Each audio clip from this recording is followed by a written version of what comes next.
So first பார்த்தீங்கன்னா derivative formula. So derivative formula என்னென்ன வரும் எப்படின்னு நான் எக்ஸ்பிளைன் பண்ணி அது கேட்கலாம் பார்த்துக்கோங்க. Derivative formula. அப்போ டெரிவேட்டிவ் ஃபார்முலா ஃபஸ்ட்டு வந்து என்னென்னா constant term d by dx of constant term அப்படின்னு வந்தால் அதனோட வேல்யூ 0. சரிங்களா? ஸோ ரெண்டாவது ஃபார்முலா பார்த்தீங்கன்னா D by dx of x வெறும் எக்ஸ்ன்னு வந்ததுன்னா அதனோட வேல்யூ 1. சரிங்களா? Third formula d by dx of x power என்னன்னு வந்ததுன்னா அதனோட formula n into x power n minus 1. n belongs to any real number அது எனி நம்பர். சரிங்களா? Fourth one d by dx of ஒரு கான்ஸ்டன்ட் டைம் வந்ததுன்னு வச்சுக்கோங்களேன், அந்த constant டைமை வெளியே எடுத்துக்கிட்டு டெரிவேட்டிவ் பண்ணலாம். ஒரு கான்ஸ்டன்ட் டைம் வந்ததுன்னா இதுக்கு மட்டும் எக்ஸுக்கு மட்டும் கிடையாது, எந்த டெரிவேட்டிவ் ஃபங்க்ஷன் வேரியபிள் மட்டும் உள்ள வந்து கான்ஸ்டன்ட் டைம் வெளியே வச்சுட்டு அப்புறம் அதை டெரிவேட்டிவ் பண்ணலாம். சரிங்களாம்மா? Okay sir. அடுத்தது பார்த்தீங்கன்னா இந்த மாதிரி இது ஒவ்வொன்றுக்கும் ஒவ்வொரு மூணு ஃபார்முலா வரும். இன்டெகிரேஷன் சரி இதுக்கும் சரி. இதனோட ஃபார்முலா அட்வான்ஸ் ஃபார்முலா வரும். இதனோட அட்வான்ஸ் ஃபார்முலா ஒரு 2 ஃபார்முலா எக்ஸ்ட்ரா கொடுக்குறேன். கேர்ஃபுல்லாக பார்த்துங்க. டேரெக்டாக அப்ளை பண்ணிக்கலாம். அப்போ என்ன கிடைக்குன்னா x plus a whole power என் அப்படின்னு வந்ததுன்னா n into x plus a whole power n minus 1. சரிங்களா? அடுத்த formula d by dx of ax plus b whole power n அப்படின்னு வந்ததுன்னா n into a into ax plus b whole power n minus 1. Understand பண்ண முடியுதாம்மா? Yes sir. கொஞ்சம் கேர்ஃபுல்லாக பார்த்துட்டு எதனோடது இந்த ஃபார்முலாவை அப்படியே மெர்ஜ் பண்ணி இந்த ஃபார்முலாவும் இந்த ஃபார்முலாவும் டெரைவ் பண்ணிக்கணும்.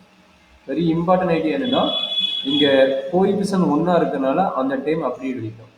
இங்கே கோஎஃபிஷியன்ட் என்ன இருக்குது ஏன்னு வர்றதுனால அந்த ஏ வந்து நம்ம மல்டிப்ளை பண்ணிக்கணும். சரிங்களா? அப்போ கோஎஃபிஷியன்ட் ஒன்றா இருந்தால் அப்படி எழுதிக்கலாம்.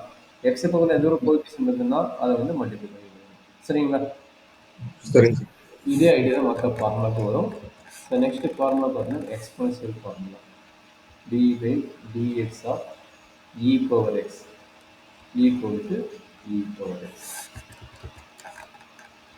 அதே நெகட்டிவ் வந்ததுன்னா நெகட்டிவ் வரும். E power minus x equal to minus e power minus x. அடுத்து okay d by dx of same idea e power x plus a அப்படின்னு வந்ததுன்னா என்னதுதான் equal to e power x plus ஏன்னு. சரிங்களா?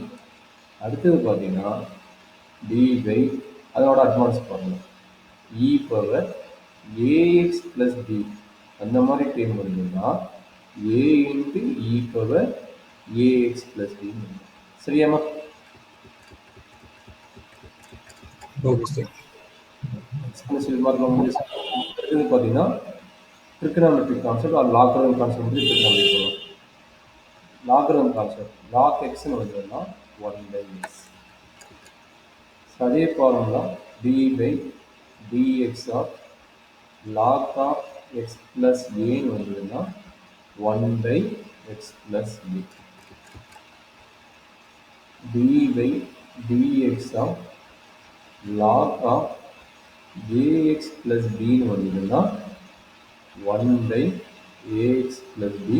ஏ முன்னாடி இருக்கிறத ஏ வந்து மல்டிப்ளை ஆகும். சரிங்களா? ஏ பை எக்ஸோட ஃபங்க்ஷன் ஏ வந்து ஏ வந்து மல்டிப்ளை ஆகும். சரியாம்மா? இப்போ லாக் முடிஞ்சு முன்னாடி ட்ரிகனாமெட்ரிக் போகலாம். Derivative of sine x. Derivative of sine x வந்து cos x. Derivative of cos x equal to minus sine x. Derivative of sine cos வந்து அது tan x. tan x ஓட formula secant square x. Derivative of tan வந்து அது cosecant x. cosecant x வந்ததுன்னா minus cosecant x into half x. dy by dx of secant x. So அப்படின்னு வந்ததுன்னா secant x into tan x. dy by dx of secant x முடிஞ்சதா, அடுத்தது cot x. cot x வந்ததுன்னா minus cosecant square x. ஓகேங்க, வேற ஏதாவது doubt இருக்குதா? சரி, இதோட அட்வான்ஸ் ஃபார்முலா என்ன ஆகும்? திடீர்னு இருக்கிறீங்களா? Yes sir. அப்போ sine of x plus a derivative வரணும். Cos of x plus a d by dx of sine of ax plus b அப்படி வந்துச்சுன்னா நீங்கள் டேரெக்டாகவே எழுதிக்கலாம். என்ன எழுதிக்கலாம்? A into cos of ax plus b. சரிங்களா? அப்போ நல்லா பார்த்துங்க, இந்த டேமுக்கு இந்த மாதிரி அட்வான்ஸ் ஃபார்முலா எழுதுது. இதை பேஸ் பண்ணி அதே மாதிரி இதை பேஸ் பண்ணி ரெண்டு ஃபார்முலா. அப்போ மொத்தம் எத்தனை ஆயிரும்? எல்லாம் 12-13 ஃபார்முலா வரும். சரிங்களா? அப்போ அதை வந்து நீங்கள் ஒர்க் அவுட் பண்ணி பார்த்துங்க. ஏன்னா எல்லாத்துக்கும் கொடுக்கணும்ல, நீங்கள் இதே மாதிரி ஐடியா வச்சு நீங்களே ரன் பண்ணி பார்த்துக்கலாம். சரிங்களா? இது பெருசாக இல்லை, இதே மாதிரி ஐடியா வச்சு நீங்கள் ரன் பண்ணி பார்த்துக்கலாம். இப்போ ட்ரிக்னாமெட்ரி முடிஞ்சதுனால இப்போ நான் வந்து இன்வெர்ஸ் ட்ரிக்னாமெட்ரி ஸ்டார்ட் பண்ணுறேன். D by dx of sin inverse of x equal to 1 by root of 1 minus x square. d by dx of cos inverse of x equal to negative value minus 1 by x square. 22 sin cos tan inverse. Tan inverse of x equal to 1 by 1 plus x square. அடுத்தது யாரு? tan inverse secant cosecant inverse. cosecant inverse x. cosecant inverse என்ன வரும்? Triple C நான் வச்சுக்கோங்க. Triple சினா எங்க காசு, எங்க கொசிக்கனு, எங்க காட் வருதோ அங்க வந்து நெகட்டிவ் சைன் வரும். அங்க வந்து நெகட்டிவ் சைன் கம்பல்சரி. சரிங்களா? ட்ரிபிள் சி நான் வச்சுட்டாவே போதும். நம்ம trigonometry formula inverse trigonometry formula அந்த ஃபங்க்ஷன் வந்து கரஸ்பாண்டிங் நம்மளுக்கு வந்து நெகட்டிவ் வரும். அப்போ சீக்கன் இன்வெர்ஸ் ஆஃப் எக்ஸ் வந்து என்ன எழுதும்? இதோட பாசிட்டிவ் எக்ஸ் ஸ்கொயர் மைனஸ். அடுத்தது அது last one cot inverse x b by dx of cot inverse of x equal to minus 1 by டேனோட ஃபார்முலா 1 பை எக்ஸ் ஸ்கொயர். சரிங்களாம்மா? இதை இன்வெர்ஸ் ட்ரிகனாமெட்ரி டெரிவேட்டிவ் ஃபார்முலா. ஓகேங்களா? Okay sir. சரி, என்னது அடுத்தது? ஆக்சுவலாக இது இந்த டவுட் கேட்டுருக்கீங்க. Product rule or u into v method அப்படின்னா general formula u v whole dash அப்படின்னு என்னது? U dash v plus u v dash. அதே வந்து you by v method u by v whole dash. Okay. u dash v minus u v dash divided by v square. கரெக்டா மகனே? Okay sir. 28. Next formula பேரு chain rule or function of function. இந்த rule பார்த்தீங்கன்னா இன்டெகிரேஷன்ல கிடையாது. இதில் integration கிடையாதனால தான் நம்ம வந்து எல்லாத்துக்கும் நம்ம ஃபார்முலாவுக்கு கன்வெர்ட் பண்ணுறோம். இங்கே டெரிவேட்டிவ் பொறுத்த வரைக்கும் இந்த ப்ரீவியஸ் 27 ஃபார்முலா இல்லைன்னா கூட பரவாயில்ல, இந்த சைன் ரூல்னு ஒன்று இருக்கிறதுனால நாம் ஈஸியாக எல்லாத்துக்குமே டெரிவேட்டிவ் கண்டுபிடிக்க முடியும். That is very plus point. சரிங்களா?